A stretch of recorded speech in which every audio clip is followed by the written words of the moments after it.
Thanks to Dr. Sellers Educate. We're happy that you're back and we're thrilled to continue to support you on your journey towards achieving success. In this episode, we're going to be continuing to focus on our study workbook, part 5, looking at our role and responsibility as it relates to academic, teaching, and scholarship. When we talk about our academic service, it really is divided into 3 categories. We talked a lot about professional development in our last episode. So in this episode, we're going to be focusing specifically on scholarship. Okay, we know we have the Boyer Scholarship model that talks about 4 different types of scholarship, but we also want to just introduce our conversation today as it relates to our responsibility in academia to ensure that we are balancing the teaching service and the scholarship components of the work that we have committed to as a nursing scholar. So first, I want to point out that as we look at our components under Competency 5, you should be using as your guide the study workbook. Okay, so if you have not had a chance to review the content in our study workbook, we encourage you to go over to our website, and that's where you're going to see a study workbook for CNE as well as for CNECL. We introduced in our last episode information about the professional development element. So if you haven't checked that out, you want to go back to the previous episode and review that content. And today, with our focus being on scholarship, we just want to reflect on specifically the candidate handbook. Okay, so that's where we're going to start first. If you have not downloaded the workbook or the handbook, you want to take a minute once you complete this episode and head over to NLN website, and that's where you're going to find the workbook or the handbook. It gives you so much great information here. You can see on the table of contents, it's going to list out those eligibility requirements and also just give you a good background on the CNE as well as the mission that NLN has as it relates to getting all nurse educators certified. The second component you want to make sure you look at is the detailed test blueprint. Okay, so you can see that's on page 7, and you can always just go here to the top and it will take you directly to that page. Looking at page 7 specifically, it talks about the test development committee and what the framework was for developing the CNE. You can see that the questions are aligned with content at the cognitive levels of recall, application, and analysis. So understanding the definition of each of these is really important, as we know, in looking at Bloom's taxonomy, but it's also important to understand exactly the foundational components that were used and ultimately the underpinnings that have been utilized to create the CNE exam, CNECL, and the CNE novice. The test blueprint. This is where you're going to find all of the details that you'll need to focus on your gaps. Okay, so that's our goal. Is you are creating a study plan. We recommend that 4 to 6 week study plan, and in the study workbook on drsellerseducate.com website, that's where you're going to find details about every single week. What should you be focusing on? How many hours should you be spending focusing on that content?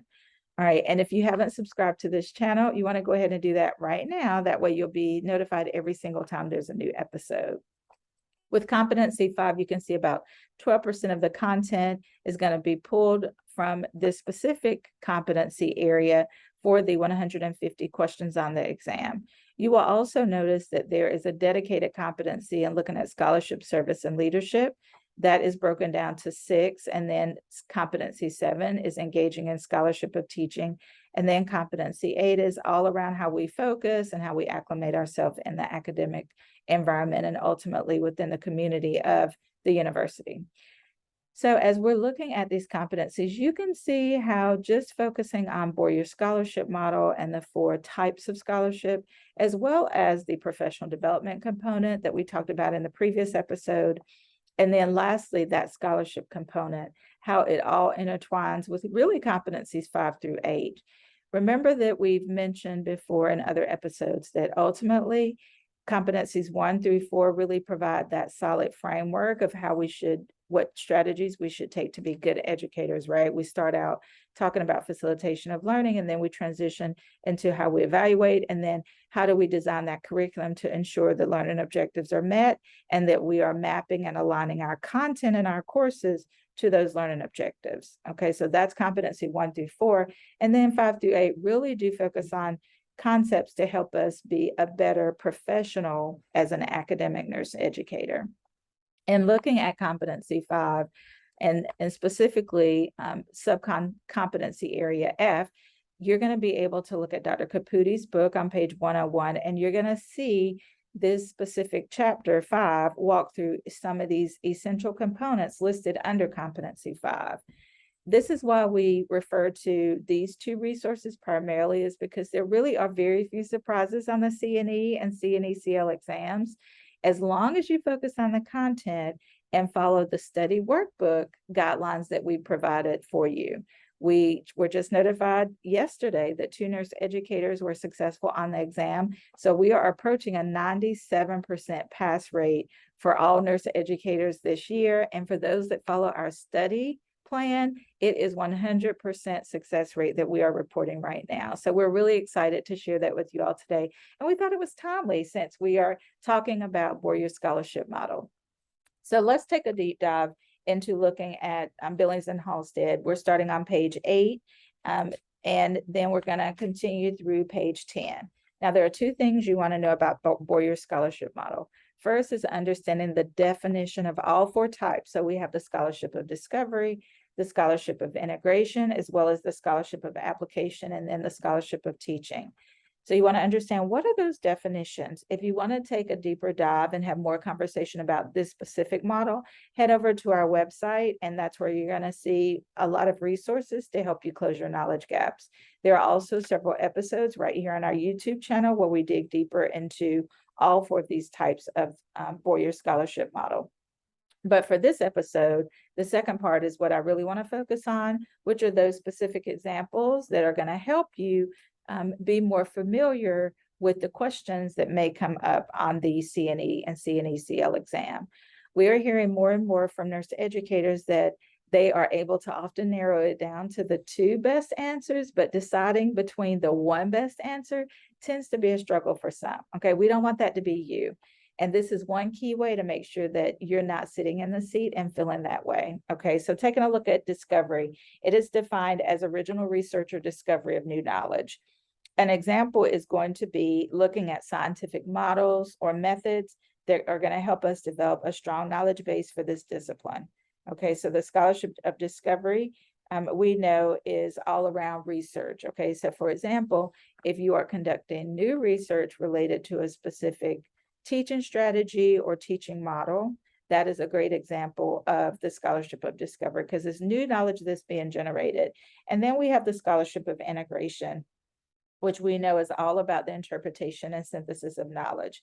So one good example would be looking at details related to our research that's been done on a specific teaching strategy. A good example is going to be flipped classroom. So if we're gathering data and we're doing a synthesis of information, or we're synthesizing information that we see in the literature related to the flipped classroom model, that's a good example of the Scholarship of Integration. And then third is Scholarship of Application.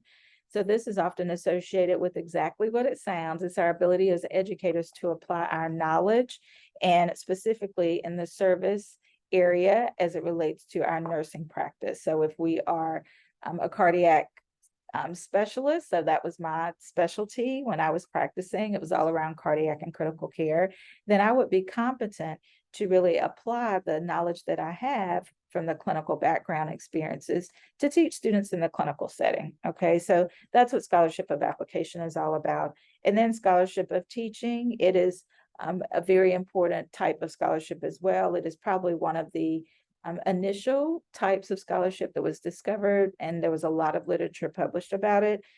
But when we specifically look at it on page 9, some examples may be us bringing teaching strategies into the classroom, as well as in the clinical setting. So oftentimes what we see with the Scholarship of Teaching is that we're able to draw from all of those experiences and content that we've reviewed in the literature. For example, flipped classroom is a great one, and we're able to actually utilize that teaching strategy in our classroom. All right, so as we've talked to these 4 types of scholarship related to Boyer Scholarship Model, this is very important content that you want to ensure that you are competent in as you move forward with your journey to complete the CNE exams.